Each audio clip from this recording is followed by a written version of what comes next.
Hello, fellow gardeners. We're in the house this morning. You can see this. I mean, we've some of the people were questioning why I had a neck brace on, and I wanted to explain things and let you know that Judy and I were in an accident 5 weeks ago. This last Saturday. This is Monday morning, and we were in a bad accident that a fellow pulled right in front of us, and we were doing 50 mile an hour down the highway, and he pulled on in front of us, and instantly we hit him broadsided, and it's a wonder that we lived through it. But anyway, we were taken into the hospital by ambulances, and they put us through the scope to see what happened to us. And Judy had broken ribs, and I have 5 fractures. And the doctor came out after the scope, and he read it, and he said, Mr. Sloan, you're a mighty lucky man. And I said, why is that? He said, if your fractures in your neck had been a 1/4 inch more around to the back, you would be a paralyzed man from the neck down the rest of your life. And I said, doctor, that wasn't luck. God spared my life. And he said, well, whatever it is, anyway, you're a lucky man. I said, well, I thank God for sparing my life, because I got to thinking about that, what happened if I had died in that wreck? That would have been the last thing I knew on this earth. So I want to read a little bit to you, because I want y'all to think about this. If you have a bad wreck and you're killed in it, that's your last moment on this earth. You don't have any more of a chance to get ready. In our devotion here a couple of mornings ago, we were reading, and this is what it said. A Christian is a person who believes Jesus is coming soon. Well, I believe that, and I think you believe that. A Christian lives as though Jesus is coming soon. So we want to not only believe he's coming soon, we must live that he's coming soon. A Christian lives as though Jesus is coming soon. Not only do we believe it, we want to live it, and we want to be prepared to live with Jesus when he comes back. Now, we can't wait till he comes back to get prepared to meet Jesus, to live with him. And also, number 4, a Christian prays daily that Jesus will come quickly. So if you're a Christian, you should be believing these 4 items. You should believe that Jesus is coming soon. You're living as though Jesus is coming soon. And you're prepared to go live with Jesus in heaven, and that also you're praying daily that Jesus will come soon and get us out of this old sinful earth. So anyway, I just wanted to kind of bring that thought to you, that it can be a last day experience with you that is your last day if you're in a wreck and you're killed.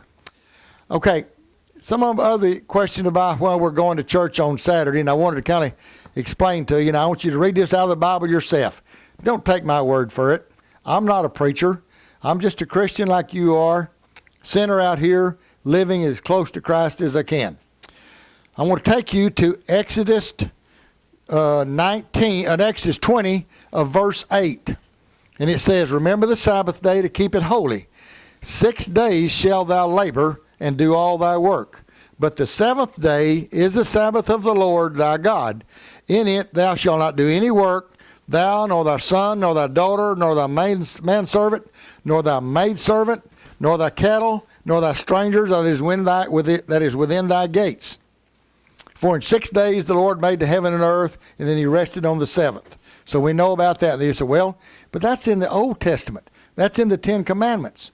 Okay, don't we still observe the 10 Commandments? Isn't it wrong to kill your fellow man?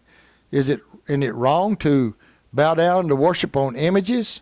So I think the 10 Commandments is still for us to observe.